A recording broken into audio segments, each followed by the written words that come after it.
Hello, this is Dr. Jazayeri. Happy New Year. It's January 7, 2022. I'm hoping this year will be better than the last two. Certainly weren't very good. So I wanted to talk to you about, some of you may already know this, the FDA, probably in November, came out with the mandatory checklist for the manufacturers of breast implants in this country. So they have to provide a checklist, and the patient has to sign it and read it, and the doctor has to go over the doctor has gone over this checklist with the patient. I mean, it's not really anything different than the consents that we're signing. I'm actually kind of happy because it goes over things again, so the patient now knows everything twice. But I just wanted to highlight some of the things with implants that people may not think about. Some of these we know for sure. Some of the other ones we don't have a lot of data on, so I'll kind of go over that with you. So the first thing is, with any breast implant, you should be aware that this is not a one-time surgery. You're going to need at least one more surgery in your lifetime. Either the implants will break down, which is a time-related phenomenon, or you will develop a capsular contracture, or both. So what is a capsular contracture? Well, here's an implant. So it's a foreign material. It's well tolerated by the body, but the body forms a capsule around it to essentially ignore it.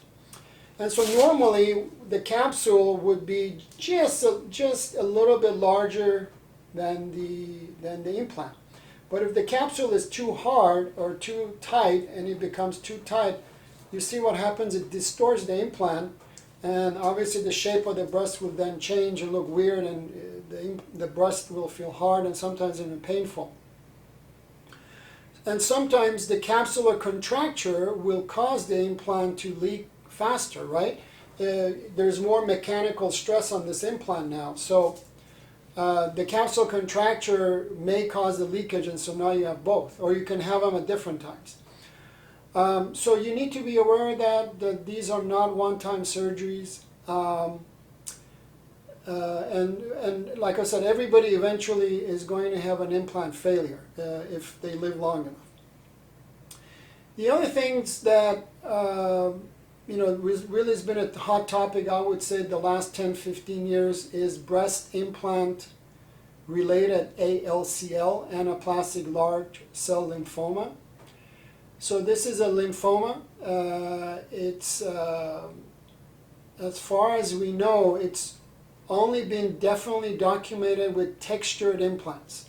So this is again a smooth implant. You can see the surface is smooth. This is a textured implant. As you can see, there is this textured surface that was glued on the implant. And the most common reason is, if you look at anatomical implants where they're tear-shaped, we don't want the implant to rotate because it will look weird, right?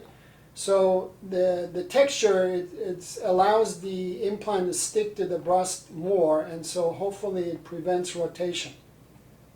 I've never used textured implants. I never liked the idea of a surface being glued on the implants. Eventually, with time, they do break down. So I was never a big fan of them, never used them.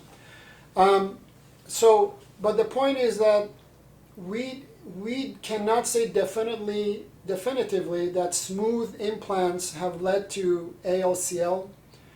But again, we don't have enough data to say for sure that they don't. But as far as we can tell, all the ones that there's definite documentation have been with textured implants. And actually Allergan, which is one of the FDA-approved companies in this country, they have the most aggressive textured surfacing. They actually voluntarily remove all textured implants for surgery. And we don't know, there's a lot of theories what causes this. It could be an inflammatory response. A bacteria sits on this implant, so you get this chronic inflammatory response. I'm sure there's some genetic component. The same people who get the inflammation, probably one will not get it and one will. So it's probably multifactorial. The highest rate that I have seen for ALCL with textured implants has been 1 in 3,000. That seems to be the highest that I have seen. So it's still pretty, low, but you need to be aware of that, that there is a chance of getting this rare cancer. The good thing is, the typical presentation, that's typical, not all the time, but usually the patient presents about 8 to 10 years after surgery with one breast being larger than the other one. We do an ultrasound and there's fluid in there, and we send the fluid for all the markers for cancer, and if it's positive then they have ALCL depending on the markers. The good thing with this cancer is if caught early, even at 8 to 10 years, once we take the implant out and the capsule is taken out, the chance of survival as of what we know now is 100%. So that's the good thing with that. But you need to be aware that there's a risk of ALCL. The other thing that we really don't have any data to prove or disprove at all is breast implant illness. So there are some patients that after having had these implants have had fatigue and pain, like fibromyalgia type of things, rheumatoid, arthritis type of symptoms. And some of these patients have gotten better after the implants have been taken out. Now, is part of that psychological, placebo effect perhaps? We don't know. There's no question that these patients do have the symptoms, and some of these patients definitely get better. So I'm not trying to imply that this is, it's fake or anything. But we just don't have enough data to prove either way. And I have patients that come to me, they complain of this weakness and pain and all that. And I always tell them, sure, I'll be happy to take the implant out. If you're really concerned, we should take the capsule out as best as possible. But I cannot guarantee that your symptoms are going to get better. Because they could have other things going on. But those are really the 4 things that I wanted to highlight to you. The checklist again is very long, but definitely you will need more and more surgery. And the other things, may or may not happen. And this is just a new FDA thing. I think it's a good idea. It kind of reemphasizes the consent that we go over anyhow.